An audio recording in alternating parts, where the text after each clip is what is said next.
Olá, como vai? Tudo bem? Meu nome é Sandro. Viemos aqui hoje para darmos continuidade ao nosso trabalho na parte teórica de eletrodinâmica, tá? Num contexto bem interessante, tá? Aliás, são dois tópicos bem interessantes que a gente vai falar hoje, tá? Um deles, base para a gente poder entender bem o que vem pela frente em nível de resistores, com as suas resistências, claro, e a associação desses mesmos resistores, tá? Então, na verdade, para a gente poder começar a entender bem esse contexto, é interessante saber bem o que eu vou falar aqui agora, tá bom? Então, vamos ao tópico aqui. O tópico é a continuidade da corrente elétrica. Vamos ver qual é a definição clássica disso aqui. No condutor, a intensidade de corrente elétrica é a mesma em qualquer seção, ainda que ele tenha seção variável. Quer dizer, mesmo que eu tenha um condutor que aqui nesse caso tem uma seção transversal A, área 1, tá? Ele tem uma corrente 1 naquele trecho daquele condutor, daquele fio condutor. E aqui ele sofre um pequeno estrangulamento. E a área da seção transversal é menor, quer dizer, dá para ver nitidamente que a área A2 é menor que a área 1 e aqui tem uma corrente I2. Mesmo assim, as correntes vão ser iguais. Ou seja, a corrente quando está nesse fio condutor I1 vai ser igual à corrente I2, mesmo que as seções transversais venham a ser indiferentes. Mas como é que poderia fazer uma explicação mais clara sobre isso aqui? Na verdade, fazendo uma analogia com o contexto de fluxo de água, por exemplo, que é perfeitamente cabível aqui, tá? Isso aqui são fluxos de carga, né? Carga por tempo da corrente elétrica, tá? Imagina o seguinte, você tem um rio e nesse rio existe uma certa largura. Digamos que esse rio seja um rio de margens paralelas, tá ok? Para facilitar a nossa situação aqui. Em um certo momento esse rio ele sofreu também um estrangulamento e a distância entre as margens ficou reduzida, tá? Se houve, de repente, ele estava com essa largura e ele sofreu um estrangulamento e ficou também uma margem bem mais próxima da outra, ou seja, reduziu a minha seção transversal por onde está passando aquela quantidade de água desse rio, você pode pensar o seguinte, bom, se houve um estrangulamento, vai haver um represar dessa água, vai haver uma dificuldade, tá?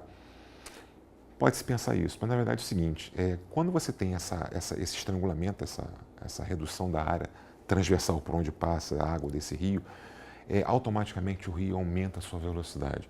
Ele compensa essa situação de reduzir a seção transversal por onde está passando aquela quantidade de água com o aumento do fluxo de velocidade. Então, os rios que são assim mais estreitos tendem a ser rios com velocidade de correnteza um pouco maior. Rios mais largos são rios que tendem a ter velocidade de correnteza menor. Então, na verdade, aqui seria a mesma coisa. Ao pegar e reduzir, sofrer esse estrangulamento aqui dessa seção transversal, tá?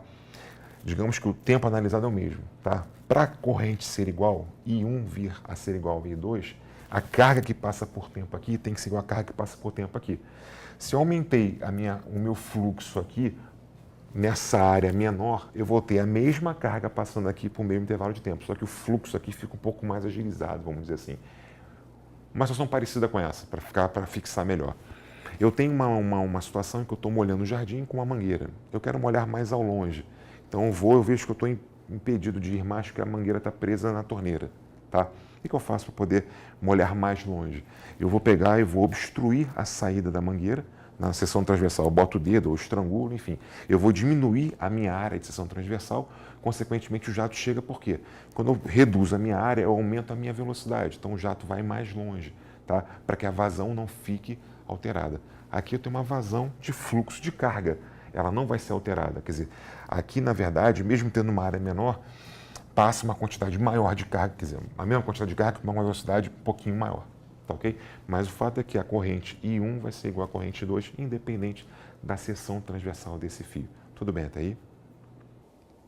Bem, uma consequência imediata desse princípio da continuidade da corrente que a gente viu ainda agora seria isso aqui. Primeira lei de Kirchhoff ou lei dos nós. O nome assusta um pouquinho, né? Kirchhoff. Mas o sentido do contexto aqui é muito simples. Vocês vão entender perfeitamente o que é.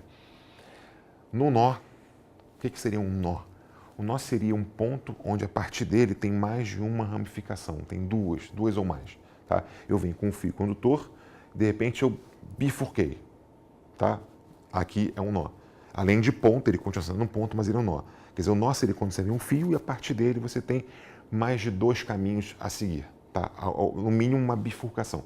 Pode ter 3 caminhos, 4 caminhos, e isso é um nó. Ok? Então vamos lá. No nó, a soma das intensidades das correntes elétricas que chegam é igual à soma das intensidades das correntes elétricas que saem. Quer dizer, o total de corrente que chega a um nó tem que ser o total da corrente que sai no nó para manter um equilíbrio, tá? Olha o que eu coloquei aqui. Eu coloquei em lilás aqui as correntes que chegam a esse nó N, que eu chamei de nó N. E em vermelho, as correntes que saem desse nó N. Então, vamos ver o seguinte. O total de corrente que chega a esse nó N seria 80 e seria 50, dando um total de 130 amperes, ok? A corrente que está saindo, eu tenho 40 saindo, 60 saindo, eu tenho 100 amperes saindo. Se eu tenho 130 chegando, eu tenho 100 saindo, há um desequilíbrio, tá? Então, nesse ramal daqui, esse ramal daqui, eu tenho que ter corrente, primeira coisa, chegando ou saindo. Vamos ver. Eu tenho mais chegando do que saindo. Então, para compensar e equilibrar esse ponto, esse nó, que também é um ponto, mas o nó N, eu tenho que ter corrente saindo. Eu tenho 130 chegando, eu tenho 100 saindo. Então, aqui, eu tenho que ter corrente saindo. Eu tenho corrente saindo para equilibrar. Ok? Quanto saindo? 130 chegando, 100 saindo, tem que ter mais 30 saindo para equilibrar com o total que chega. Agora vamos lá. 50 mais 80, 130 chegando, 40 mais 60, 100 saindo, mais 30, 130. Então tem 130 chegando, 130 saindo. Esse é o princípio que vai reger o meu contexto da lei dos nós. Tá? É um contexto bem simples, tá? De aplicação direta, objetiva, tá? Que tem uma aplicabilidade tremenda no contexto eletrodinâmico. Tudo bem até aí? Vamos lá, vamos ver um exemplo desse contexto de lei dos nós. Uma questão que caiu no vestibular, botei aqui rapidamente só para a gente entender como é que funciona essa primeira lei de Kirchhoff, ou lei dos nós. Tá? Eu tenho dois nós aqui, nó 1, nó 2. Quer dizer, vem um fio aqui, a partir dele tem uma bifurcação. Vem esse fio aqui, a partir desse ponto, que é um nó, vem bifurcação. Esse ponto aqui é apenas ponto, ele não é nó, porque é o mesmo ramal, só que ele fez uma dobra. Tá? Eu não tenho bifurcações ou mais ramais ali, tá bom? Então isso aqui é apenas um ponto, aqui é nó, tudo bem? Então olha pelo nó 2, vamos lá, analisando aqui. Esse nó 2 vem uma corrente I2 chegando nele, 2 amperes saindo e 8 saindo, porque aqui, ó, esse ramal aqui é o mesmo que esse, então aqui, ó, eu tenho também, ó, 8 amperes, ok? Então olha só. Eu tenho aqui, nesse nó 2, 8 amperes saindo, 2 amperes saindo e I2 chegando. Logo, o total que chega é igual ao total que sai. Não é verdade? Então, posso falar aqui, no N2, no nó 2, eu posso falar que I2 será 2 amperes mais 8 amperes. Então, I2 vale 10 amperes. Então, já sei que o I2 vale 10 amperes. Da mesma forma, eu tenho no nó 1, eu tenho I2 saindo dele, 3 amperes saindo dele e I1 chegando a ele. Total que chega é igual ao total que sai. Então, no nó 1, no N1, eu tenho que I1, que é o total que chega, é igual ao total que sai. I2 mais 3. Então, I1 vai ser o I2, eu já achei qual é o valor, tá? Então, será 10 amperes mais 3 amperes. Então, o I1 será 13 amperes. Tudo bem até aí? Bem, vamos ver aqui agora um outro tópico para a gente poder finalizar esse contexto de tópicos, né? Vimos a continuidade da corrente elétrica, agora vamos ver potência elétrica, tá? Fala de potência elétrica, não tem como não nos reportarmos ao contexto da mecânica, tá? Que fala isso aqui. Potência é uma medida de taxa de transformação ou transferência de energia em determinado intervalo de tempo, ok? Quer dizer, potência é energia por tempo, tá? Lembrando ainda o contexto da mecânica, eu posso falar que a unidade correspondente à potência vai ser a unidade de energia por unidade de tempo, ou seja, a unidade de potência é joules por segundo. A física chama isso de watts, homenagearam o grande físico James Watt, dando o nome dele à unidade de potência, ok? Vamos pegar isso aqui, esse contexto que é da mecânica, que vale em qualquer situação, e aplicarmos agora no contexto elétrico, tudo bem? Tem aqui um resistor de resistência R, tá? E 2 pontos entre esses 2 resistores, tá? Quer dizer, ele está entre esses 2 pontos, o resistor. por ele, resistor, passa uma corrente I e há uma DDP entre os pontos A e B. Se a corrente que eu botei aqui, o sentido está do A para o B, nós já vimos que o sentido da corrente elétrica usamos no contexto físico, o sentido convencional, para do potencial maior para o menor, não é verdade? Então esse potencial daqui é maior que esse. Logo, a energia dessa carga elétrica, que é um fluxo de cargas elétricas, uma carga aqui, pega uma carga pontual, uma carga aqui, ela tem ao passar por A vai ser maior do que ao passar por B, até porque ao passar por essa carga por uma resistência, né, pelo resistor de resistência R, haverá liberação de energia, efeito Joule, já vimos isso, né? Transformação de energia elétrica em energia térmica, tudo bem? Então haverá uma perda de energia aqui, quer dizer, a energia que ele tinha aqui é maior do que ele passa a ter aqui. Então a energia que foi dissipada, né, nesse resistor de resistência R será o quê? A energia que ele tinha antes em A menos o que sobrou em B. Isso é o que foi dissipado em R. Só que nós já vimos do conceito de eletrostática que energia elétrica é carga vezes potencial elétrico. A energia elétrica no ponto A é a carga, essa carga que eu estou analisando, tá? A carga de prova, vamos dizer assim, vezes o potencial do ponto A, tá? Que é maior que o do B, né? E a energia elétrica desse corpo ao passar, dessa carga ao passar por B, é a carga desse corpo vezes o potencial de B. Colocando o Q em evidência, fica Q que multiplica VA menos VB, onde é VA potencial no ponto A, VB potencial no ponto B. Isso é uma DDP, DDP entre os pontos A e B que eu botei aqui. Tá? Aplicando agora o contexto de potência nessa situação elétrica, vamos lá. Agora é a potência no resistor de resistência R. É a energia dissipada nesse resistor de resistência R pelo intervalo de tempo.